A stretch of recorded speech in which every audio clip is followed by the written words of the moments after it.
Fisheries. Still ahead, Ghana Chamber of Mines donate 2.4 million cedis to support Citi FM and Citi TV's relief campaign for persons affected by the spillage of the Akosombo Dam. What we're here to do is to support with 2.4 million cedis.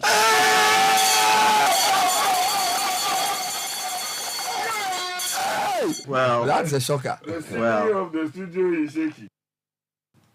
And later, staff of the National Theatre calls for the removal of Emmy Frimpong, who is the executive director, over claims of mismanagement and lack of worker promotions for the past 12 years.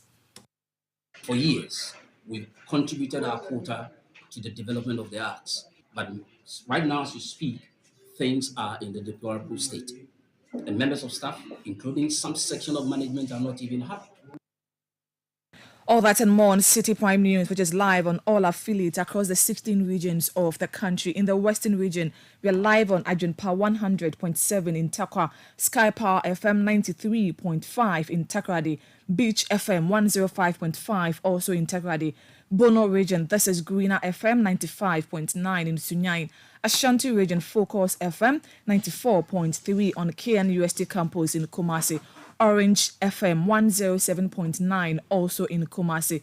Volta region, this is Revival FM 99.3 in Tajewu, VOV Radio 95.7 in Hohoi. Northern region, Radio Bimbila 91.9 in Bimbila. Upper East, Quality FM 88.7 in Garu. Upper West, we are live on Tunsong FM 97.3 in Wa and Japa FM 96.1 in Japa. Citi Prime News at 12 midday. Update you on all the running stories and connect you to the newsmakers.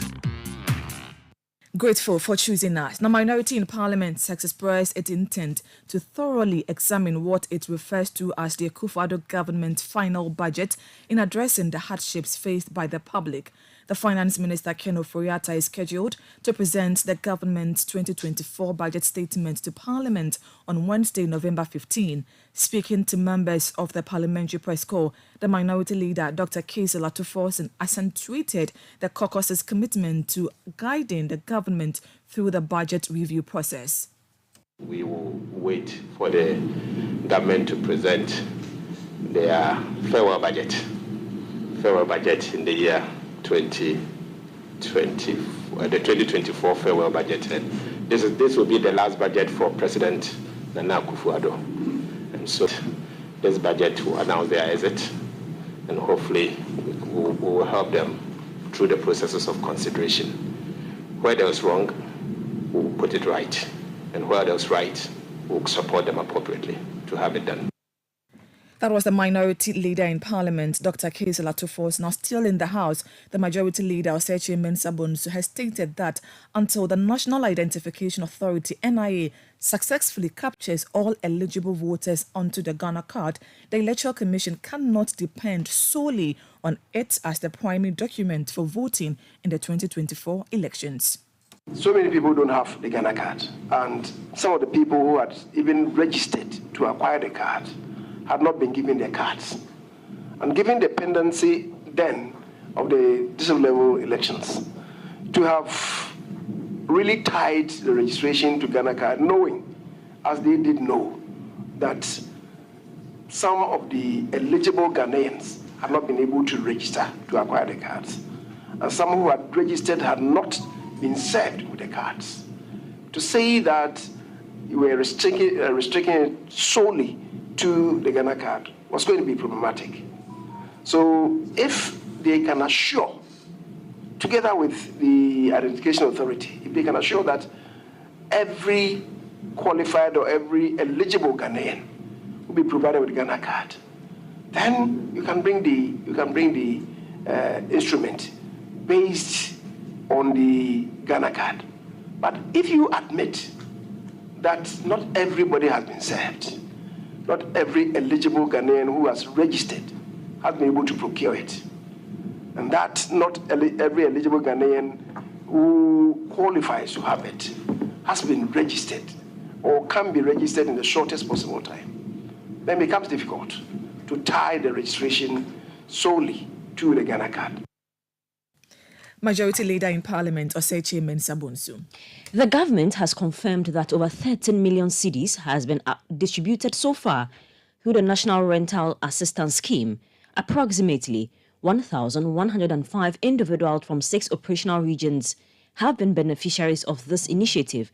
Launched as part of efforts to secure suitable housing for Ghanaians, the policy provides rent loans to citizens over 18 years old with a valid national ID card and verifiable employment, delivering the loan within 5 to 10 working days under the scheme. Minister for Works and Housing, Francis Assenso-Boakye, provided an update on the scheme's operations in Parliament.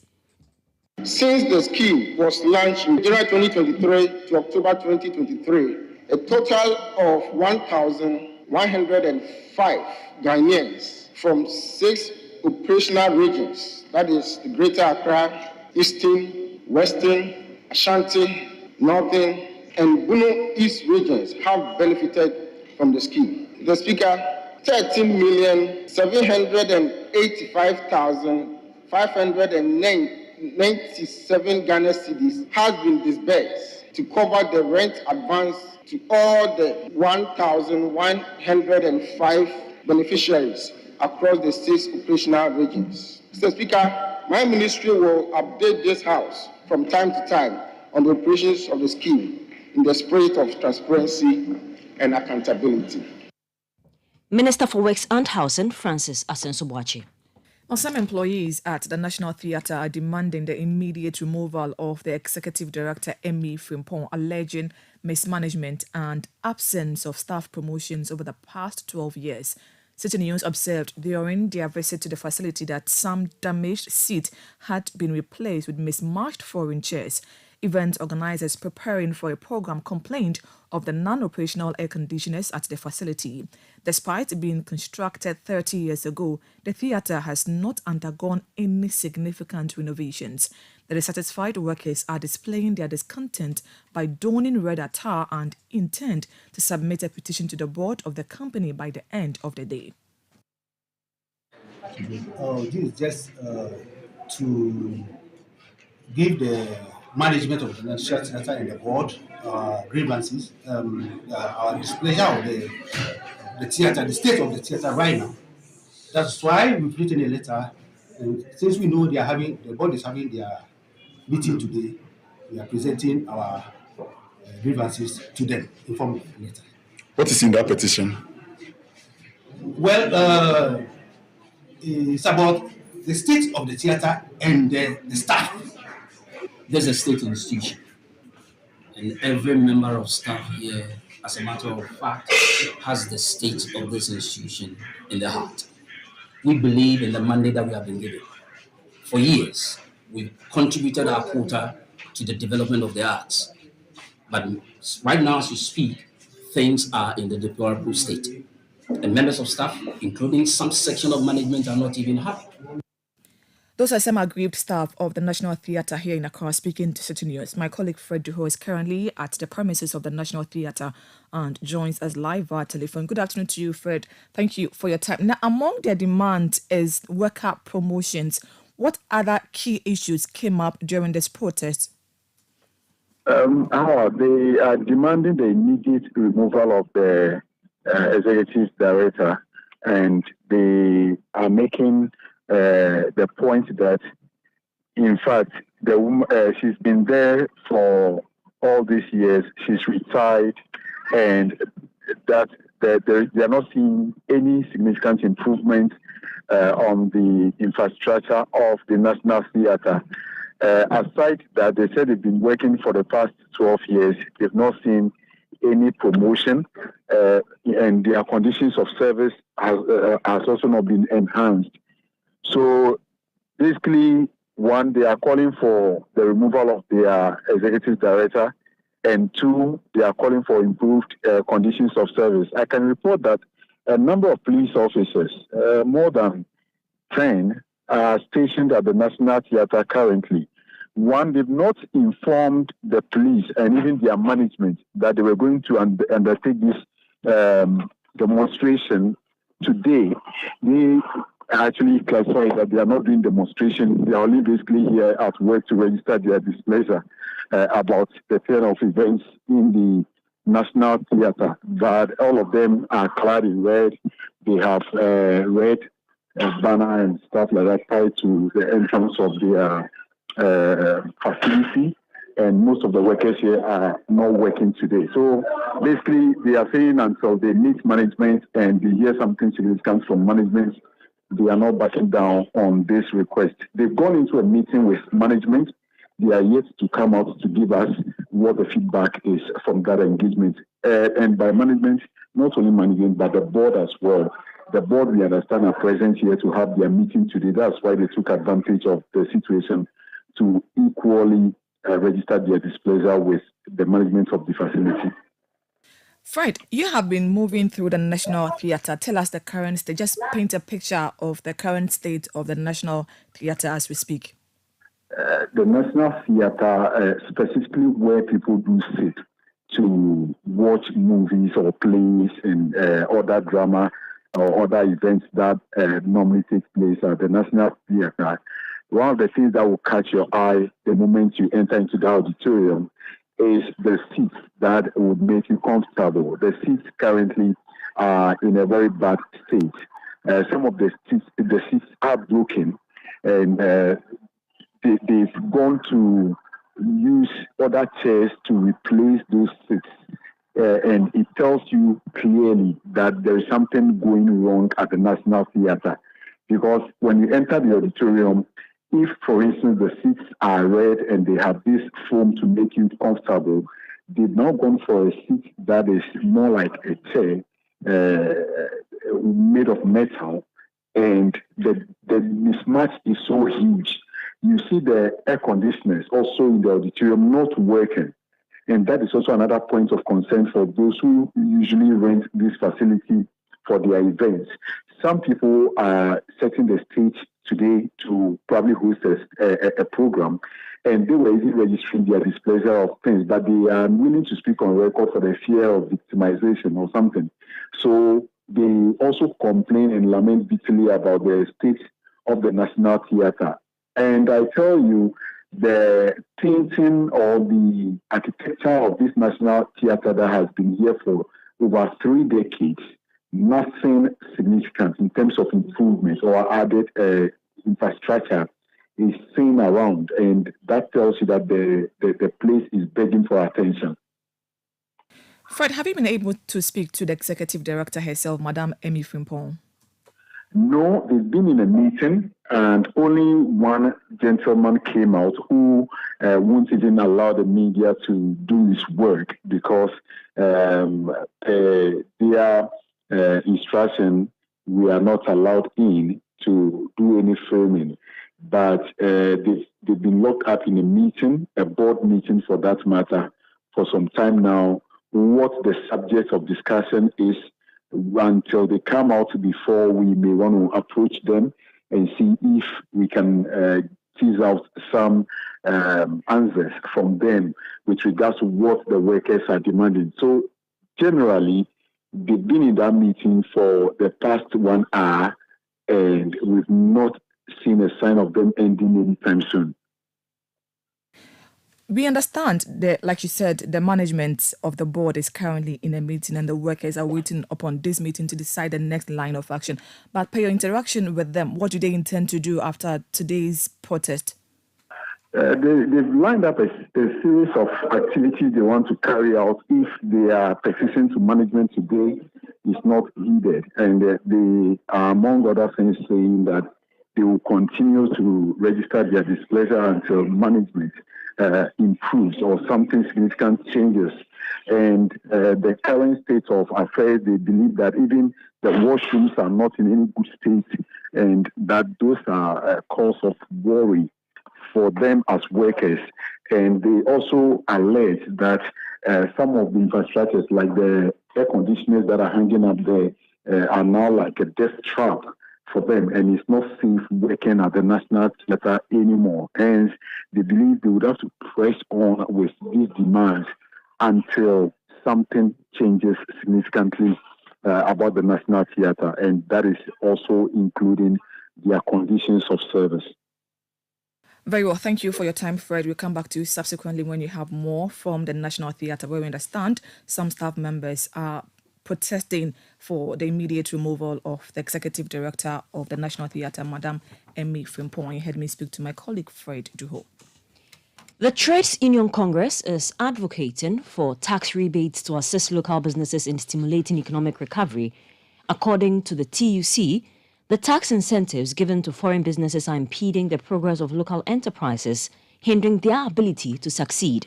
The Secretary General of TUC, Dr. Yao, says fostering local businesses is crucial in revitalizing the economy.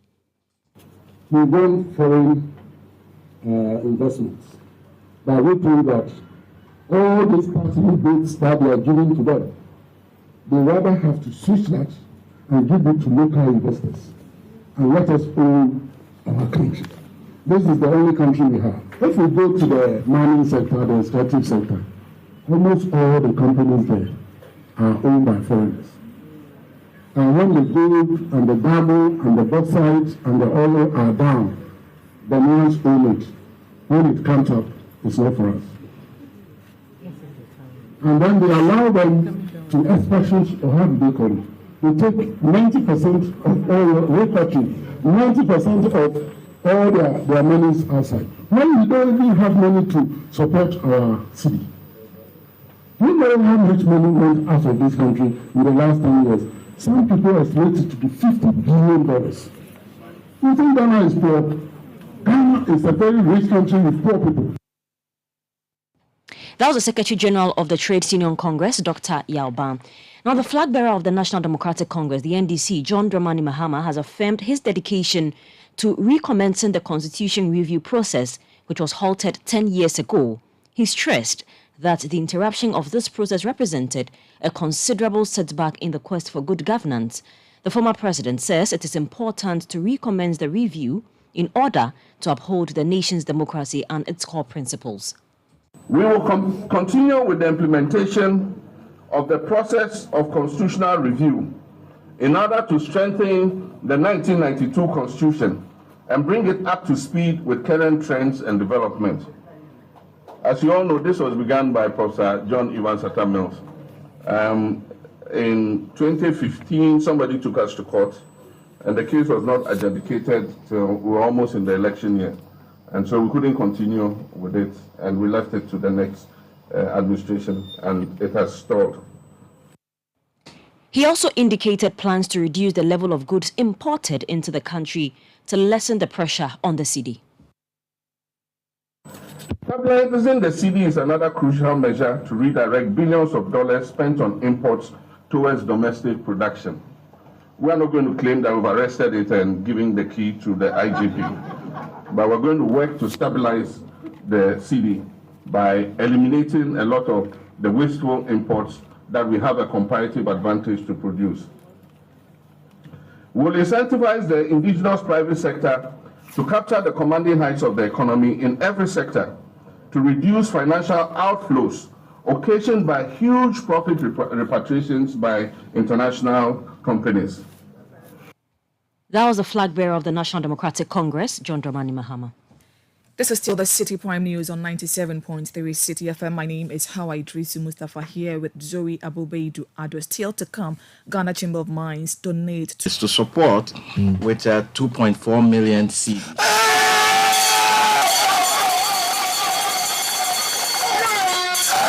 Well, that's a shocker. The CEO of the studio is shaky. Citi Prime News at 12 midday. Updates you on all the running stories and connects you to the newsmakers. Citi TV is live on DSTV, GoTV, and HD+. On DSTV, find us on channel 363. On GoTV, we're on channel 117, and on HD+, get us on channel 108. On a digital TV, run a new search, but take note that without an antenna, you cannot access Citi TV. Citi TV can be accessed on any free-to-air digital box like the GoTV and HD+ boxes. Citi TV, it's your world. Citi Prime News at 12 midday. Update you on all the running stories and connect you to the newsmakers. The Ghana Education Trust Fund, GET Fund, is calling for an augmented budget allocation in the upcoming fiscal year to bolster its programs and expedite the completion of multiple projects across the country. Despite having successfully finished a total of 2,731 infrastructure projects from 2019 to 2023, the fund has witnessed a diminishing budget in recent years. The administrator of GET Fund, Dr. Richard Ampofo-Buedu, stressed the urgency of expanded financial resources during the 2023 GET Fund Stakeholders Forum in Accra. According to him, augmented budget and diverse funding sources would enable innovative enhancement in the fund's management. The amount that we're supposed to get at the end of each budgetary year, it is slashed. So we don't get 100% of the straight levy. We get a portion of the straight levy. That is the funding difficulty that we are going through. And that part of the budget that is taken away is used to support other government activities. So for we at the fund, even though there is a huge gap in terms of infrastructure deficit and a lot is being required now with the increase in the enrollment with the free SHS, our budget keeps on dipping. So that is the main challenge. And it's because of this that we went onto the bond market to raise additional amount. And that is very innovative, thinking out of the box. We're able to get money to supplement what we were getting at that time. And it is unprecedented from 2017 up to date that projects that have been completed, no error in terms of project completion can be compared to it. We're praying that our budget approval this year will be apt compared to what we got last year. Dr. Richard Ampofo-Buedu is administrator of the Ghana Education Trust Fund, GET Fund. Now, the Relief for Volta campaign initiated by Citi FM and Citi TV received a significant boost with huge monetary contribution from the Ghana Chamber of Mines. The chamber donated 2.4 million cedis to assist the victims affected by the Akosombo Dam spillage. President of the Ghana Chamber of Mines, Engineer Joshua Mototi, announced the donation on the City Breakfast Show, citing the remarkable efforts by the media organization to provide relief to affected residents as the reason behind the Chamber's decision. We have seen the devastation of the spillage, and we have seen the impacts and the livelihoods that have been impacted by this. I'm told by some men that at least 60 constituencies. Yes. I mean, from the Bono region all the way down to the Volta region have been impacted by this. And some of these livelihoods probably will be changed forever. I mean, we've seen the work that Citi FM has been doing, and we think it's commendable, and we want to be part of it.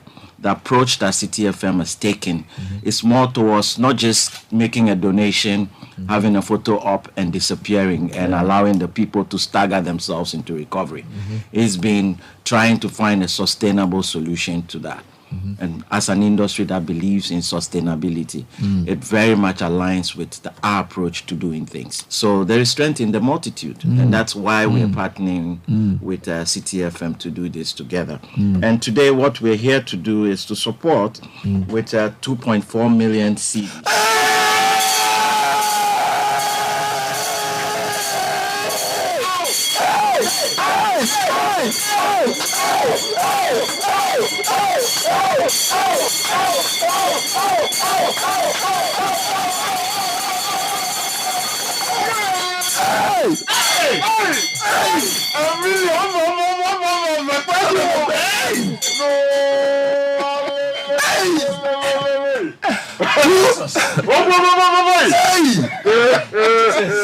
Wow. That's a shocker. Well, that's a shocker. The ceiling of the studio is shaky. Wow. Well, so are you talking old Ghana or new Ghana? Oh, wow. I don't know how to even convert it to old Ghana. It will be a lot of money. Wow. It's new Ghana, 2.4 million. Wow. It's by no way going to replace the livelihoods of the people. No doubt about that. But definitely we hope we'll be able to make a contribution, a long-lasting contribution. In a well-thought-through presentation, Engineer Mototi outlined how Citi FM and Citi TV should allocate the funds received. The areas we are focusing on, like I said before, similar to what you're doing, is on water treatment, providing good drinking water for the people. We expect that, at about 10% of this sum will be spent on that. Okay. We also expect about 30% to be spent on medical outreach and supplies, because the people need healthcare. We know that after the floods are gone or receded, there will be some, medical challenges to deal with. So we want to put a considerable amount of money into that. Yes. And then also you talked about your shelters, because some livelihoods will have to be resettled. They probably won't be restored to where they are ever again. So we want to make 50% of the 2.4 million should be focused on providing the temporary structures. And your strategy of, locating some of these structures close to schools, I think it's a brilliant one, because you're looking at how those structures can be used in the long term, and we support that. And about 10% we want to focus on ancillary relief items. This is what you call earmarking. That's wonderful. Engineer Joshua Mototi is the president of the Ghana Chamber of Mines. Expressing gratitude, the managing director of Citi FM and Citi TV, Samuel Atamensa, and the general manager, Bernard Avle, pledged the diligent and careful use of the donated funds. Thank you so much. This is big. Very well thought through and very well directed. And we will invite you to join us in one of our visits to see progress of work. Because this is not a touch and go thing. We will be with them throughout, and this thing is going to travel till next year. That we can assure you. The nature of the work we are doing is not, even the buildings, the first one is not yet done. A month to build one. Hopefully with some of the technology that 2 weeks on Saturday. Yes. Some of the technologies we are discussing, maybe we could do it quicker, but it's better to do it better than to be fast. So wonderful stuff. Thank you very much, Chamber of Mines. You heard the managing director of Citi FM and Citi TV, Samuel Atamensa, and the general manager of Citi FM, Bernard Avle. Now, the leadership of Citi FM and Citi TV has stressed the critical need for creating a permanent resettlement location for the displaced individuals in New Gbagba in the Central Tong district of the Volta region. These residents have faced property loss and displacement due to the Akosombo Dam spillage. The advocacy follows a visit to the community to evaluate a designed piece of land intended for the construction of the resettlement quarters by the media house, supported by its listeners and viewers. The following report by host of the City Breakfast Show, Bernard Avle, and City News' Kennedy Chumesi has more. We are on our way to the Central Tong district of the Volta region, some 2 weeks after we came here to donate items to people affected by flooding in the island community of Avadiwe Kome, close to New Gbagba. They also call it Avadiwe Kome Gbagba. The history of this town is well known. In 1963, after the major flooding that occurred in parts of Lower Volta, people in Old Gbagba were moved to this place, which is now New Gbagba. Now, the adjoining town to New Gbagba is called Avadiwe Kome, with an island community just next to it. Indeed, Avadiwe is both mainland and island. We are coming to have interactions with the chief of Avadiwe Kome to discuss our proposed resettlement quarters, which we want to put up here by the kind support of listeners of Citi FM and viewers of Citi TV. My people have been displaced, and currently they don't have home. They are lodging with family members and friends, so we don't have home. So this very project is very, very important to us, because somebody living without a home and someone wanted to give you home, it's a joy, the greatest joy of the world. So we are so excited that management of Citi FM and Citi TV came to our aid after few interactions with Bernard Avle the other day. They agreed to come and rescue. Agreed to give us land to put up either a quarters or a shelter. So we just came today, myself and Richard Mensah and the team, to look at the land and then to be sure that there's the interest and the willingness for a project like what we've started in some of the other places to be done. So this is the land that Togbe has graciously agreed that we use for the project for his people. We are with the assemblyman as well and with some people of the community. So basically this was a recce mission. The land is big, it's flat, it's good, it looks good. So God willing, we'll be here later in the week to cut the sod to start the project. There's a vast land here, and today's exercise is to come here and see firsthand whether there is a land available for the management of Citi FM and Citi TV to embark on a project for persons who have been displaced as a result of the Akosombo Dam spillage. So we are currently heading towards one of the islands where the displaced persons are. On our drive here, we actually saw canoes because the water had come all the way. So where we are standing, the water had gone all around. This is the island. Luckily, an outboard motor driven canoe has come. I think that's what the guys call the society. So we are going to sit on it and we're going to look. So the quarters will be building. The people whose houses were submerged by the flood waters on that island are those who are going to benefit from it. So we're going to check out what actually happened. We are on a canoe and we are about to move to the island. This is the Volta Lake. This is the Volta Lake. And I'm told that when the spillways were opened, all of this place was flooded, even up to where the car is up there. So it's a very serious situation. We are going on a journey that will return. So it's an outboard motor-powered canoe that they use to cross the Volta. We are now on the island of Avadiwe Kome. So Ava is war or battle in Ewe. Avadiwe, if you want war, come. Kome is just an island. So this is the island. We just crossed. So the town Avadiwe is separated by this water, the Volta. Next to Avadiwe is New Bakpa. So we get to New Bakpa, we go to Avadiwe, and now we've crossed to the island. And my tour guide tells me that the water came up as high as some of the mango trees. So we'll probably show you that as well. So this is a part of the Volta Lake. It's very quiet today, but we're told that in the few days after the spillage, within 2 or 3 weeks ago, all of this place was water being sent to the settlement itself. And the gentleman who rode the canoe, who powered the canoe, American code Abochi Otis. Abochi Otis, a dokanewa. Okwana Abomoto. Nekura Abomoto. No Abomoto. How long? Majago 2015. I operate the canoe and have been doing this since 2015. The water level rose to the point of this wall. This is very devastating.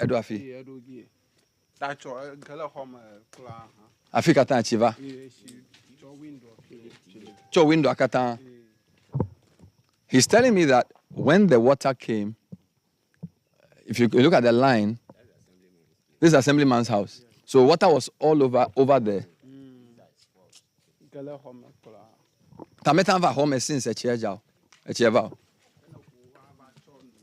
So the water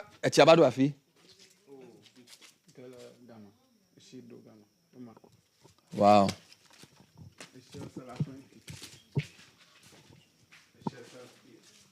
Wow. Afikatan. So they're saying that all this place we are walking, they had to bring the canoe here to get people. Oh, actually, she no cover once. No cover once. Ejibi mi o boys o do mi a water alebe mi ata use canoe alebe akono am crossing fast. Alebe mi na mi osro pe mi view I move by the other side. It just happened, so we had to use canoes to get residents out of here to safe havens. We are just managing. The population here will surpass 500. You do 200. Oh, 500. 500 me 500. Yeah. Newsroom. Serious. Tafika mi ole fifila. I'm gada ole backpa players Zoropoji. Yeah. Gama am gada ole fila ema. At Church of Pentecost Abadiwo Kome, and I'm told by the Assemblyman's brother, come, because I want to use your height to measure something. I want you to tell me where the water got to that night, because I'm told it started around 10, 11 p.m. Where was the water? This is the level of the water. So even me, the water will be up to my eye level. So this is the Church of Pentecost Abadiwo Kome. Yes, sir. All right. So this is a direct appeal to the Church of Pentecost. So you have a church here. You see the address, and the water was up to this level. That fateful night where the water came. So this is an island that has been devastated. They've all left. Apparently, a few young men are here to just protect the place. They are all either at New Bakba or another place that they've been sent to, waiting for something more serious to be done. So this is what is informing our decision to build some quarters, because this is not really a temporary structure you have to build. This has to be quarters to rehouse people, because you have 1,200 people on an island which had water up to his level. In a night, luckily and by the grace of God, these young men were able to save all the people, rescue them to a high place on the island, and then eventually to New Bakba. Where is this? Yeah, so this is a residence for some victims before the spillage. Is that a wheelchair I see? That's a wheelchair for a disabled lady. She didn't want to leave. She said, like, okay, Charlie, I'm old. Let me just die here. So it has to take the assembly member, the chiefs, to calm her down before we're able to move her out of the room. And a couple of aged people were reluctant to leave because they feel like, Charlie, let me just die here. But thanks to our chief and assembly, we were able to move all of them. That her wheelchair is still there. Wow. Yeah.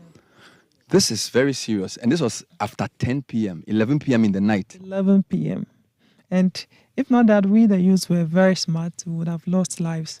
Because immediately it happened, we have to move everybody forcefully from their rooms to a safe place on the island first before we arrange for... But could you believe people left their room and within 30 minutes, it collapsed down? Because this is mad. Once the water comes with force, within a few minutes, it's supposed to destroy it. A very, very heart-wrenching experience it must have been. This gives us the firm conviction that there were over 1,200 people who used to live here, many of whom are now perching with neighbors and friends in New Bakpa and on the mainland of Abadiwo Kome, need support. Having done this tour, we are very clear in our minds that what Citi FM, Citi TV needs to do is beyond a temporary shelter. These are people whose livelihoods and history, lives have been wiped out, and they need support with resettlement. So we're going to do our best to put up those resettlement structures on the mainland, hoping that it will provide the necessary succor for those who've been affected. On the good side, we also managed to buy some palm fruits, which the women who are with us on the canoe sold to us for just 10 Ghana cedis. We saw lots of palm trees on the island, so there's a lot of palm products that are here. And behind us is the Volta Lake that takes you all the way to Sogakope Bridge. And the water rose all over to over 4 feet high. It was a devastating situation for those who live here. So the team, myself, Bernard Avle, Richard Sky, Kennedy Osei, and Mr. Paul Egbenya, with our driver, have come to confirm that the need here is actually much bigger than we thought. And the fact that bringing relief items was not enough, resettlement is necessary. And it's also important for the country to see the brave work of some of the young men and women here who helped to save some of the seriously affected people. So reporting from Abadiwe Kome, Bakpa, my name is Bernard Avle with Kennedy Chumesi, putting together this report. And here in the studios, my name is Hawa Idrisi Mustafa, here with Zoe Abubeidu Ado. Now, the Member of Parliament for Keta, Kwame Dujoli Gakwe, has refuted claims that coastal MPs are inactive in seeking relief for their constituents, while Northern MP Samuel Okudzeto Ablakwa has been lauded for his efforts in providing aid to residents of Mepe. The local area of the spillage from the Akosombo Dam and other communities further down the Volta River are now grappling with the aftermath as floodwaters head towards the sea. These coastal communities are also enduring the impacts of tidal waves. Kwame Gakwe, in an interview with Citi News, says MPs along the coast have been advocating for sustainable solutions to the crisis over the last 3 years. When the disaster struck, initially, Mepe was the epicenter. And then where people's roof, you can see the water. And then, technically, when you use just such video, emotionally, you appeal to people will come to the end. Because that's the epicenter of the issue. But at the end of the day, it's not only North Tongue, it's 10 constituencies in Volta region affected by this spillage. It's not like we are not doing the advocacy, but because of the emotional videos being used at that community, it's attracting a lot of people to Mepe. But when you go to Keta, it's more damaging. Because we are already in it before this have added. So you can see that our situation is even worse. Looking at the tidal wave, looking at the rainfall, looking at even the lagoon. So it's not like we have been advocating for this for 3 years now for sea defense project to continue. That was a Member of Parliament for Keta, Kwame Dujoli Gakwe. Now, the minority in Parliament plans to summon the Education Minister to the House to address the education crisis in the flood-affected areas in the Volta region. Despite promises of a swift government intervention, no action has been taken. The ranking member on the Education Committee of Parliament, Peter Nochikotoe, indicated that if the situation persists by Friday, the minister will be required to appear before the House. I was there with the minister doing his rounds, and he promised that within a week, measures will be put in place to make sure that teaching and learning can resume. But as at now, I have not seen any proactive steps being taken by the GES and the Ministry of Education. And I spoke with him. He promised that last week he was coming out with a statement. The week ended, nothing of that nature. On Friday, there will be business statement. If no steps are taken or any pronouncement made by the minister, I'm going to raise the issue on the floor during business statement time, so that he can be hauled before the House to tell us what steps he is taking as a minister to make sure that the students get back to school. Because we made a number of suggestions to him, and I'm sure if he goes by those suggestions, the students will have been in school by now. Peter Nochikoto is the ranking member on the Education Committee of Parliament. Let's now go to Parliament and speak to our parliamentary correspondent, Ni Ayukwe Okai, where we understand the Energy Minister, Dr. Matthew Opoku Prempeh, is currently briefing the members of the House on government efforts so far. Good afternoon to you, Ayukwe. Thank you for joining us. Now, what has the Energy Minister been telling members of the House? Good afternoon, Howard. So this morning we've had the Energy Minister, Dr. Matthew Opoku Prempeh, and some officials from the Volta River Authority briefing the House, Parliament, on the situation we currently have at hand in parts of the Volta region and parts of the Greater Accra region, that's the Akosombo Dam spillage. And he is providing detailed background as to what the Akosombo Dam stands for, its purpose, then also how they often, make sure that the lifespan of the dam is sustained. So he indicated that it serves for purposely electricity supply and then also irrigation as well as flood control, mechanism. That's the key point that he highlighted as the functions of the dam. And on September 15, they started with controlled spillage just to ensure that it doesn't affect people to the highest level. So he indicated that they have had simulation exercises in the Northern, Esio-Jaman, and Ada East, constituencies, just to be able to ensure that in the likelihood of uncontrolled spillage, victims would be evacuated safely. He also revealed that a public notice was issued on September 12th to the effect that there was going to be a controlled spillage just to make the residents within those areas aware of the likely impact of what the spillage could cause. So these are some of the highlights that the minister, Dr. Matthew Opoku Prempeh, has been outlining to members of parliament regarding the Akosombo Dam spillage. We are hoping that he will narrow it down to what exactly government intends to do with regards to the situation currently at hand. Very well. Thank you so much for speaking to us. That was my colleague in Parliament, Ne Aikwe Okan. This is still the Citi Prime News on 97.3 Citi FM. Still to come, Chief Justice to assign a new judge to OSP's confirmation application against Cecilia Dapar as presiding judge. Edward Chum is scheduled to begin his legal vacation. We have details coming up shortly. Please stay with us. Citi Prime News at 12 midday. Update you on all the running stories and connect you to the newsmakers.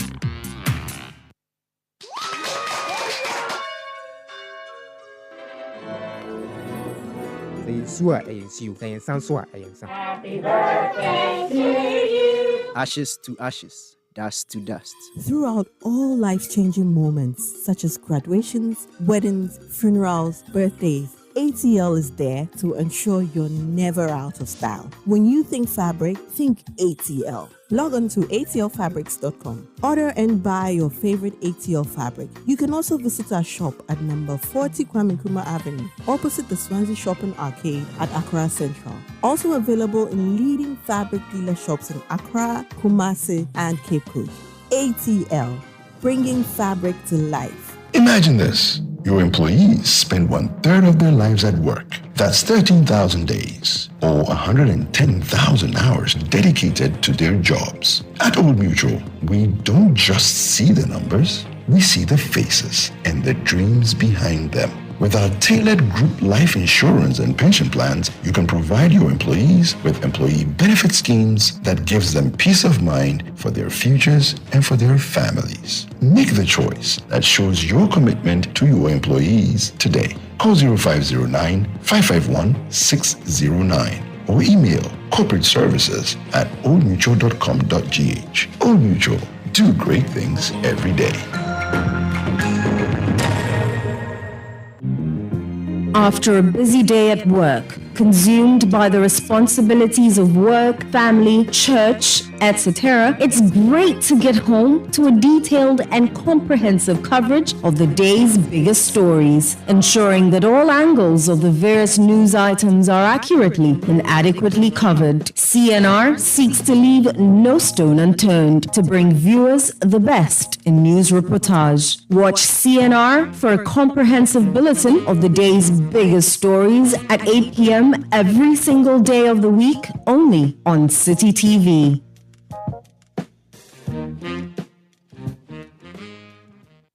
Citi Prime News at 12 midday.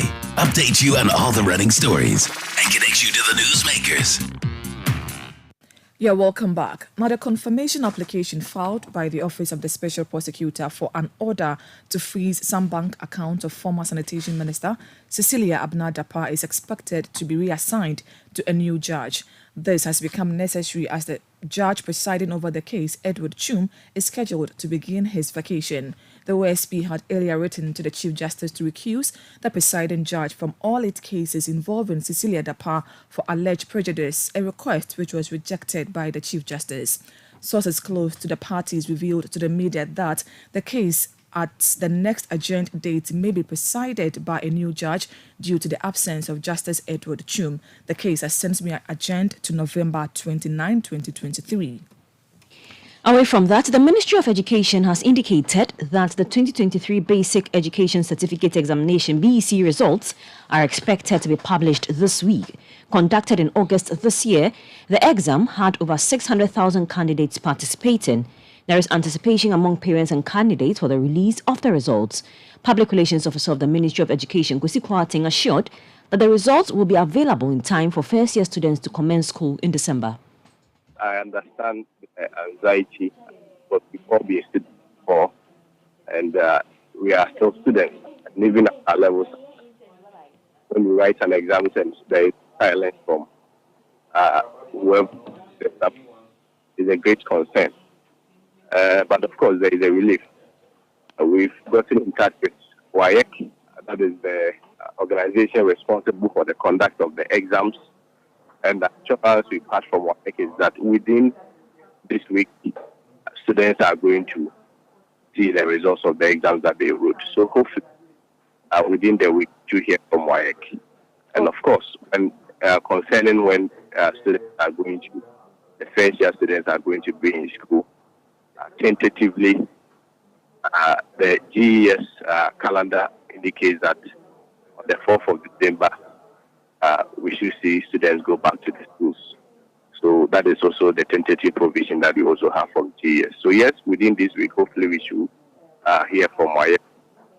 And then when it comes to going back to school too, by the 4th of December, that is the tentative date for Ghana Education Service.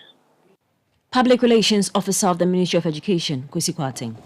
The Center for Plant Medicine Research has appealed for increased government funding to bolster its research in plant and herbal medicine and advance its vaccine initiative.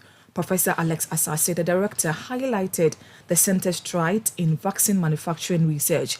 He expressed confidence in leading the exploration of plant-based vaccines with adequate partnerships and funding. Speaking at the second Oku Ampofo Memorial Conference, Professor Asase laid emphasis on the potential of the center, stating that with sufficient funding, it could significantly contribute to the nation's sustainable healthcare program.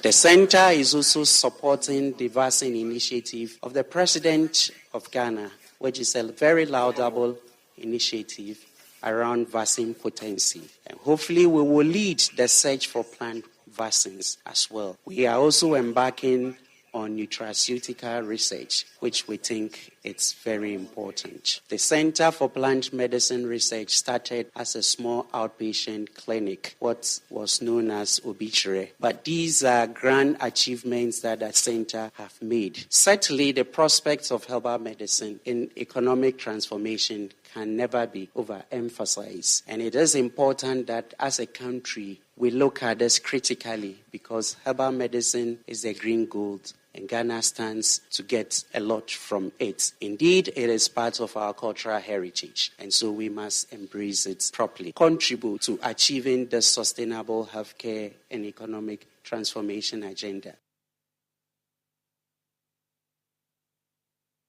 That was the director for the Center for Plant Medicine Research Institute, Professor Alex Asase. Now, this weekend, the City Sports team steps out of the studios for the second Premier League roadshow of the season. Edwin Kwakofi joins me in studio with more on this. Edwin, there's a big match this weekend.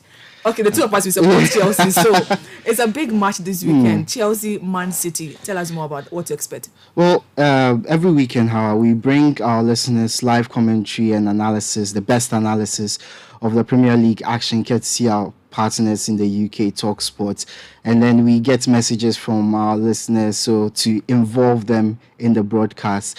But once in a while, we step out of the studios and go to various locations where we get to interact with the sports fans, those who listen to us, those who send us messages, those who support their clubs here. And as you said, these are termed road shows. We've already had one so far this season at Plus 33 Jazz Bar, 233 Jazz Bar and Grill, which was a fantastic experience. This weekend, we have another roadshow coming up. And of course, it's a huge game to mark that roadshow between Chelsea and Manchester City. It's going to be a huge one. This time, we are stepping out to the Oliver Twist Shack at Latebi Okoshi. Wow.